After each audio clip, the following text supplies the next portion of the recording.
Ben and Laura. Why don't we start off? Give us your full names. Go on. My name is Laura Jane Chase. My name is Benjamin John Corey Chase. Dang. Thank you for starting us off. We'll get a little serious now. The first question is, Ben, just give us in 1 minute exactly who you are and where you come from. Just give us a little overview. My parents were African missionaries originally, moved back to the United Kingdom. I was born on a little tiny island off the south coast of England and spent the first 12 years of my life living in a county called Hampshire.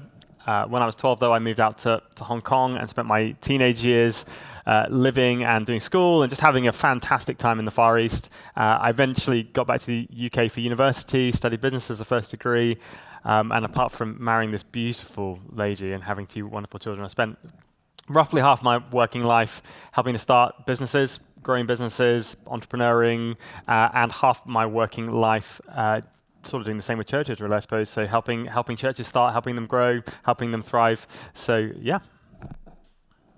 Laura, the same question. I was also born in Hampshire, so I was born in Southampton, which is just on the coast of England.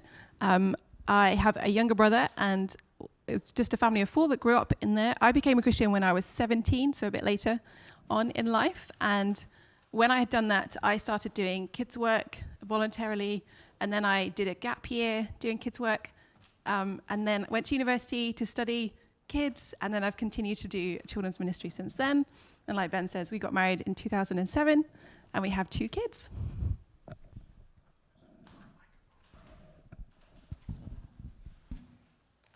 Just going to switch it up here. We'll share this mic now. So, obviously, Ben, you've been a little bit all over. In many ways. So how on earth did you start planning a church here in LA? What was the story that led to that? It's been an amazing story, the story of Vintage Pasadena, and we wanted to share it this morning because it's been such a thing of God. In early 2018, we were helping to lead 3 churches to the southwest of London. Very beautiful community where everybody always wants to live. Family were nearby, churches were lovely. But we knew, I think, deep down that God was asking us to start to dream, start to think about the future in a different way.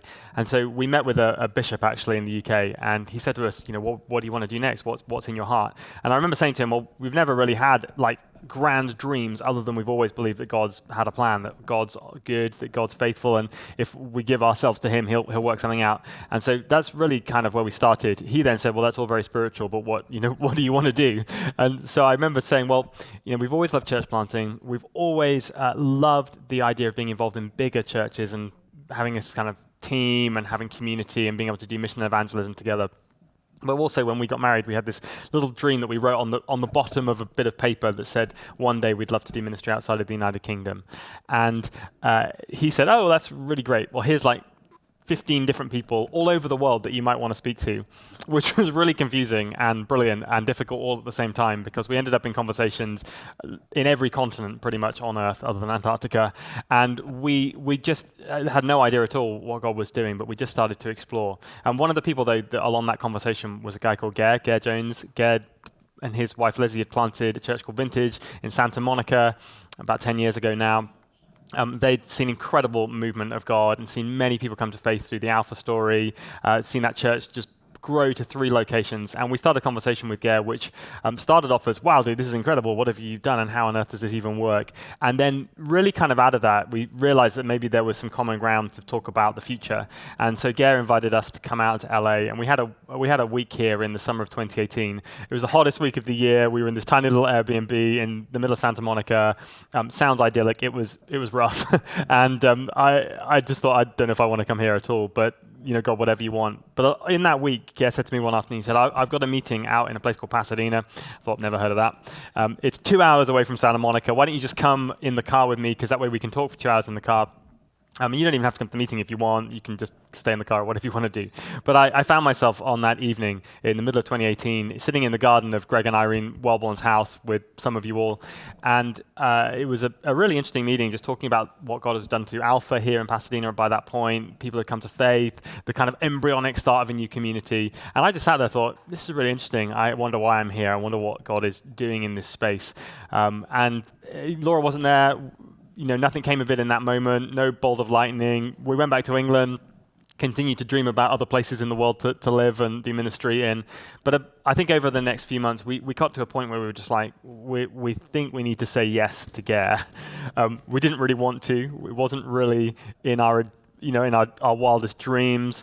We didn't really quite work out how it was going to work, if we were going to live in the West Side at that point, how we were going to fit into the kind of world of vintage on the West Side, but we just felt like we needed to be obedient. So we said to Gay, yeah, we'll come. And as we did that, we announced it to our church in England. They all thought we were completely crazy. But one lady came up to see me after church, and she said to me, Ben, I've just been praying for you, and every time I pray for you, I just get the words that you need to bloom where you're planted. And I just thought, great. I don't know what to do with that.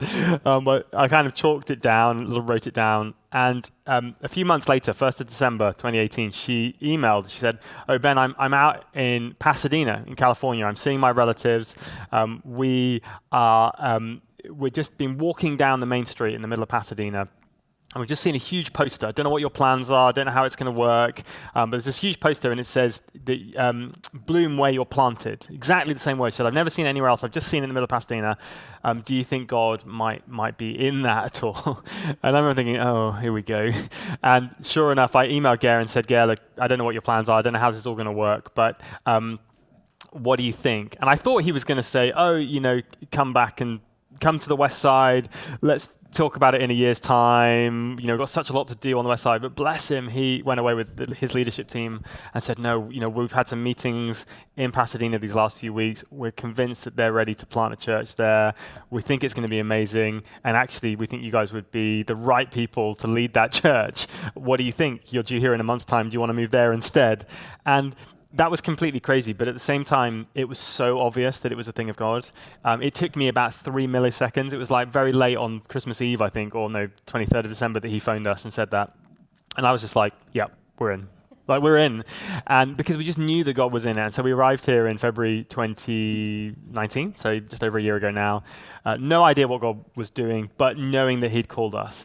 And because we knew that he'd called us, we were like, this is going to be okay. And sure enough, as we arrived here, we started to be able to piece together the story. And we realized that God had been doing something, not just for us for like a few months, but actually with us for like 5 years, 10 years, 20 years of preparation, of getting us ready, of experiences.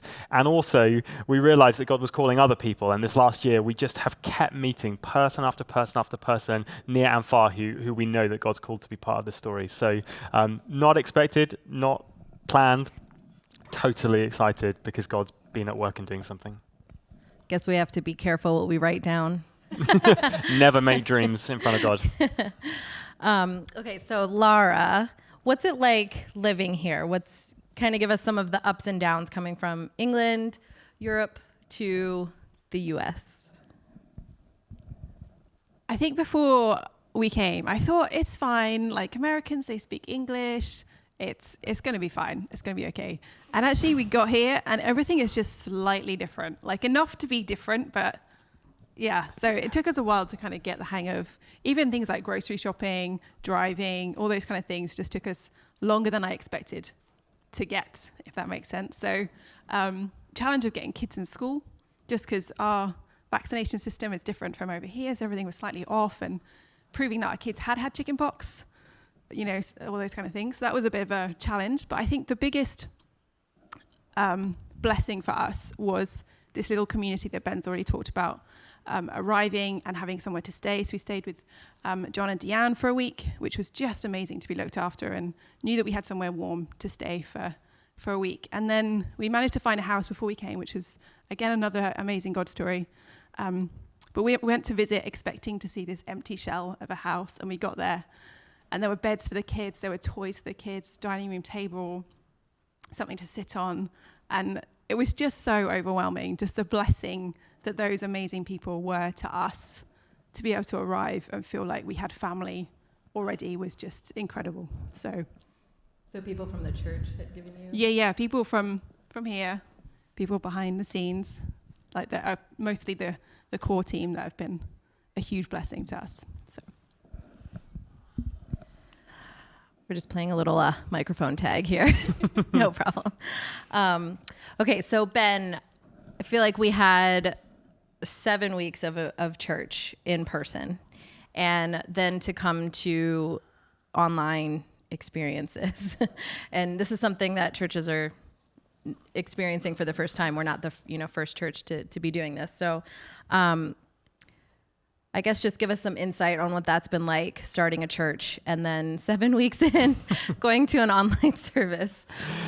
Absolutely. I mean, last year we spent so long thinking about what physical church should look like. Where should we meet? What should community groups look like? How will we have gatherings of all sorts of different sizes? And then suddenly in the middle of that, to find ourselves like not being able to gather, not being able to do stuff, was clearly not what anyone planned. And I think so many people are sitting there right now going, this is just not what we dreamt about. This is not who we expected to be. But I've been so encouraged, I said a little bit earlier in the service, about the way that people have continued to commit to being community together in this time. Just hearing stories of Sundays, hearing stories of community groups, being able to start new community groups has been amazing. But I also just feel like this is a moment right now, and however you think that coronavirus came from, whatever form of evil, whatever it might be, we kind of always know that God is working for good in every situation. That's a promise of Scripture. And I feel like right now there's this incredible moment for us as a church, but also for us as individuals, to actually really embrace this, because I think, in 5 years' time or 10 years' time, we're going to look back, there's no doubt, and we'll go, oh, do you remember when? In 2020, when we couldn't be with each other and we couldn't do this and the restaurants were closed. And I think for myself, I'm just trying to think, I want to look back and say it was good because, not because we'd have chosen, not because we want it to be a long-term reality, but because actually we engaged with God. Because I think, right now, there's so many different choices that we have. Do we choose to just basically try our best to get out of this moment as fast as possible? And there's been all this stuff in the news this last week about just running away from it, getting back to life as it always was as quickly as possible, just forgetting this ever happened. Do we just go for kind of like pale reflection of reality, which is like the virtual world? Do we just live in a virtual space for as much as we can and do 20 hours of Zoom a day and just feel awful from doing it? Or do we go to this really bad place? And I think we've seen some of that and recognize it probably in ourselves, where we just are trying to escape into alcohol, or escape into substances, or escape into places that we shouldn't be. And there's all these kind of temptations to do this, but on the other side, I think there's this invitation of God to meet us in those places. If you read the book of Psalms or the book of Ecclesiastes, the book of Job, just incredible things happen when we go to God in the midst of suffering, when we go to God in the midst of pain, when we go to God, when we feel inside of us this sense of just, yuck, this horrible, hard thing. And when we don't run from it, but we go to God in it, actually, so many of the powerful moments in Scripture are in that place. Lament, in there. And I think in my life, I've talked last week about, 2008 and having to lead a business through that financial crisis and how hard that was. But I also take that as a moment when God turned up and did something absolutely phenomenal and amazing. And I just want that to be true right now, because, all the things that I've been putting off, I don't have time for this, I don't have time for that. Suddenly I have some time and space, and I'm just excited. I genuinely think in the mid of all this that we will look back on it and say, this was a good time because God is doing something. And I don't know if we're going to get physical services back in a month, or if it's going to be quite a lot longer than that. None of us know, right? But we're just trying to make the most of it, and trusting that God will use it. And it'll be part of our story, and we'll all go, do you remember when? 2020, we just did it. And that's how it was. So it's like the meme says, ain't nobody got time for that. And now the meme says, I got a little time. So Laura, coming off of that question, because I know there's some people out there that do not have a lot of time right now. So just fill us in a little bit on what your family life is like right now. It's definitely different, which, I'm sure many of you are facing. We're all facing this in so many different ways, whether it's that we feel incredibly lonely, or we're got tons of time on our hands, or we're just totally crazy. Because I know that we, like many of you, are homeschooling, which is definitely not what I've chosen to do, but this is where we're at. So we definitely have good days. We have less good days. Homeschooling has definitely been the biggest challenge for us as a family, because there's been days that there's been so much frustration going on from us trying to figure out how we're supposed to do this teaching thing, from the kids trying to say, but teacher doesn't do it like that. Are we supposed to do it like this? And this is how we do it. And so we're just kind of trying to readjust to this new normal of how we live in this. So yeah, just trying to carve out time to do the good God stuff amongst the crazy busy time of doing family life. So yeah. All right, so Ben, I know right now we're online church and it's hard to kind of put a number on things, but what do you feel like the church you would like it to look like in the next 5 years? You know, because we never really had a grand vision or like straight line trajectory for what we thought Vintage Pasadena was going to be, I have no written down vision for 5 years, but I do have a lot of hope, you know, and as I said a minute ago, there is such this sense that God brought this to being, that we didn't design it. There was no branding exercise, there was no marketing, there was no strategy to do this. God just did this. And even this week, we've continued to meet people, even this, like who've said, oh, you know, we just feel like God is calling us to be part of this. And I think how is that possible? But it's incredible. And so I think overriding my dream and my hope is that we will look back and in 5 years and we'll see a church that is just healthy, really, really healthy, that people are coming to faith, that it's a community that's totally diverse, that it's full of young people, that's full of children, it's full of people of different backgrounds and ages, that it's also full of people, you know, learning more and more what it means to live the life of Jesus. You know, I'm so not interested in cold, dark religion, but I am so passionate about Jesus. And my hope is that in 5 years, we'll have a church which is just brimming full of people stepping out of faith. And we're seeing it already, which is just so amazing. Yeah, but I hope that it will see just massively more. I don't know, you know, physically what it will look like. I certainly hope we are physically meeting together in 5 years' time. Otherwise, that will be hard. But just really looking for such a healthy, vibrant church, which is full of the word, you know, centered on the Word of God, full of the Holy Spirit, and a community that just loves each other really well and loves God passionately. Awesome. So, Laura, this question is for you. I know we've been talking and been mentioned a thriving ministry to all ages. I know he said that the last church you were in was 50% under 18-year-olds. So kind of give us a little bit of your vision for the ministry for the young people in this church. I think the vision for the ministry for V Kids and V Youth is kind of twofold. So the first one is that the Sunday that we meet, when we meet again, will be the best hour of their week. Like, they would love to come. They want to come because their friends are there. They want to come because they want to learn more about Jesus. And they want to come so bad, they have to drag their parents out of bed. Like, that's what I want V Kids and V Youth to be. But alongside that, I'm fully aware that actually parents are the prime influence in kids' lives, in kids' faith. And I see the kids for an hour a week, and that's great and fantastic. And I can support what parents are doing, and I can teach the kids, and we can have fun doing those things. But I want to be a church that fully supports parents in bringing their kids up in faith. And as a church, that we are responsible for a church for that to happen. Not only does Ben preach to the adults, but actually when we have group, when we all meet together, we are encouraging and developing and challenging each other as a church. We are to be interdependent on each other. So that's what I long for our church to be, that the older generations are discipling the younger generations, and the younger generations are speaking into the different generations of, you know, so that it's the whole church being together. Awesome. All right, so we don't have that much time left, but let's ask a funny question that I might have here.